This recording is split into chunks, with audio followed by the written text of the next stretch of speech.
You're joining us right now is creator, musician, and now a professor at Arizona State. Will.i.am is here. It is great to have you on the broadcast. It's always good to be here. And you've been sort of on the edge of the envelope when it comes to technology, but AI is really here, and it's affecting music in all sorts of interesting ways, from the bad stuff like AI slop, but then there's also all sorts of new artists that are emerging and older artists who are using AI on top of it. And I'm so curious where you really think this all heads and how happy or unhappy you are about it.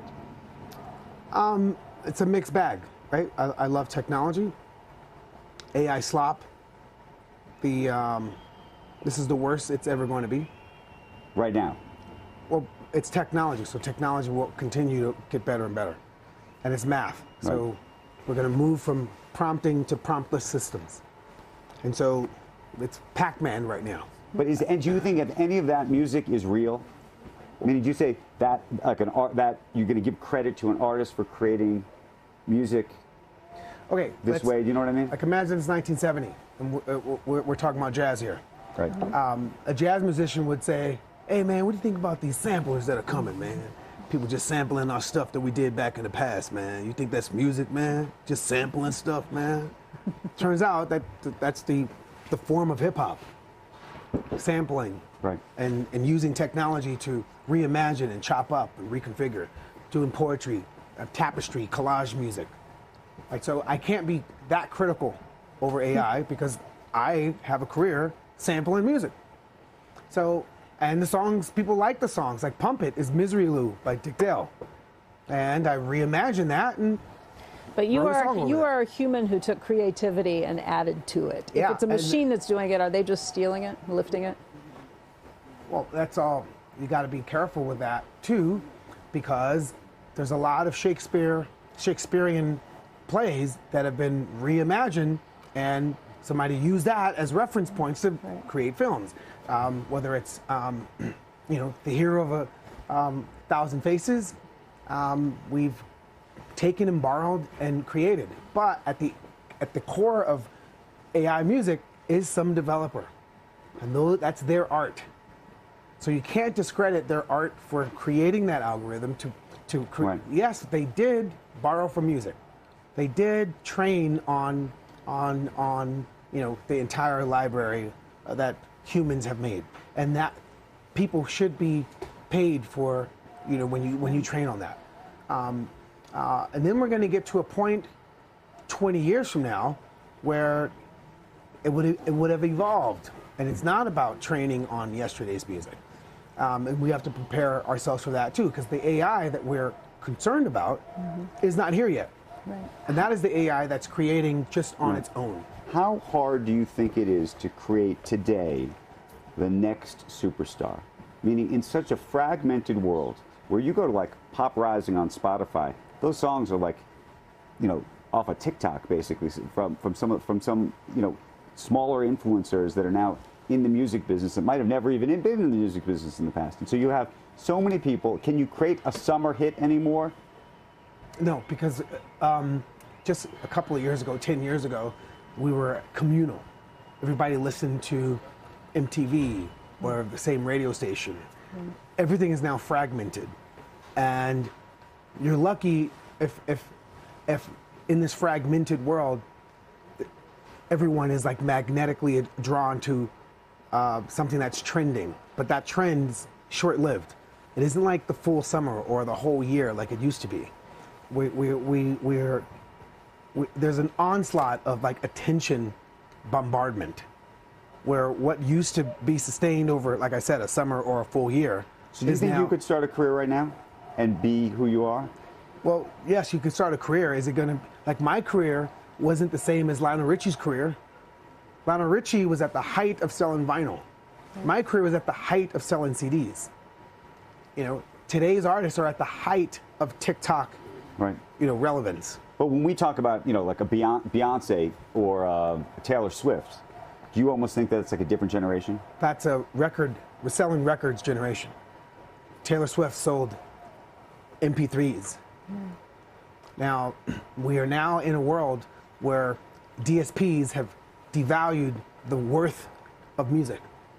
Like, music is not worth the way it was when Lionel Richie got rich. Right. You know, when Sammy Davis Jr. was, But you know, Candyman. Does that mean it's all live now? I mean, that's the other piece. We're going to get to a point where live is the place to be. You can't trust the screen in a couple of years. It's going to be indistinguishable between human music and AI music, or organic oranges or oranges, whatever oranges are, if that's organic orange. Right. We're going to have to be able to say this is human music, this is AI music. You have to be able to. But you remember there was a whole lip sync. You know, I remember Milli Vanilli, and back in the day, people would talk about a live thing, and then people would be lip syncing, and everyone said, "Oh, you get, you know, live. Even live is changing." But now everybody's Milli Vanilli. So how about that? So now everybody's singing on top of some vocal. Everybody has some backing track and not really performing on the Grammys. But it's going to get to a point where you truly have to improv. You truly have to, you know, perform. Right. Theater is going to be like, did you see that play? Did you go see that? At least that's my hopes. As much as I love technology, we're going to get to a human-made. Right. That's the value. We're going to, you know what I mean? Now that you're a professor, what are you teaching these kids? We're teaching these kids to build their own agent, because we're now like sharing the same village agent, the same village AI. What does that mean? So, I love OpenAI, great company, great product, ChatGPT. I love Gemini, Google's rocking it, and that's those type of services are always going to be needed. But you need your own agent, and for you to have your own agent, you need a GPU at the house. You have a house? You have a refrigerator? Yeah. You have a toilet? Yep. You have a sink? Yep. You have a stove? Do you have a data center at your house? I do not. No. Thank you.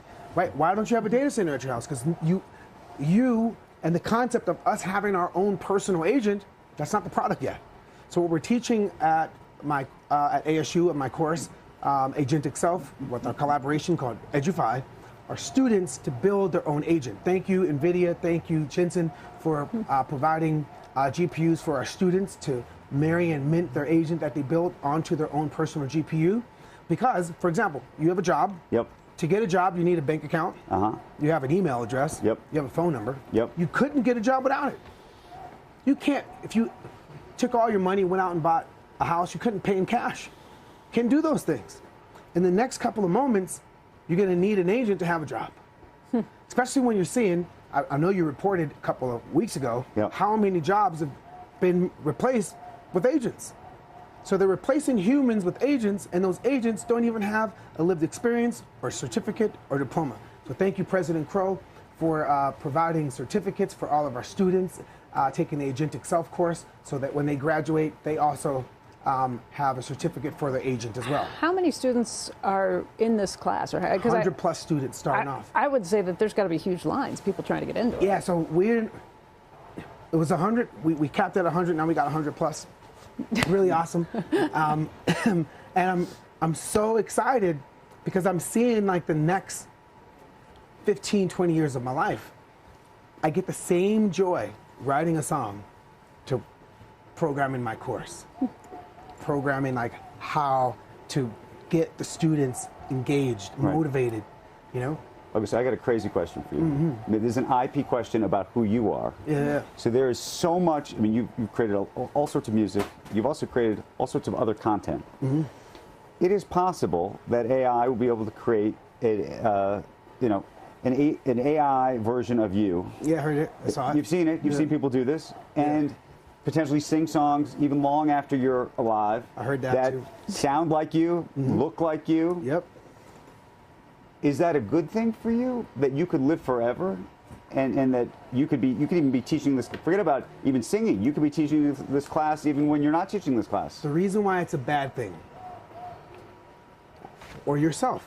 By the way, I've seen you like tell the news. Yeah. You know, sit here. There's going to be an Asian version of you. Yeah, there may be. Right. The way that you present and share and storytell and break information. That could be scraped. CNBC could make a doppelganger of you. They may. The reason why that's a bad thing now is because you don't own your agent. Right. I don't own. So there's not a bank to bank your data.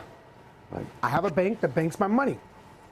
But So what you're talking about in an agent is basically we own our own likeness, our name, image, likeness, all of it. Yeah, so if you own it, it's not a problem. Yeah. If you own it, just like I have my bank account where my money's at, I have my investments, and there's companies put in place with practices and laws around it, and we're all safe. Right. So how far do you think we are from that? Because right now, everybody's scraping everything. Yeah, right now we're in the WWW. That ain't the World Wide Web, that's the Wild Wild West. We're in the Wild Wild West. There's no sheriff in town. And in these movies, the gunslinger comes and ping, ping, and no one's accountable. Somebody got pum pum, bro. And there's no accountability to the pum pum. Yeah. And so the laws, the regulations, to make sure that we're safe without stifling innovation, because I'm an optimist, is right around the corner.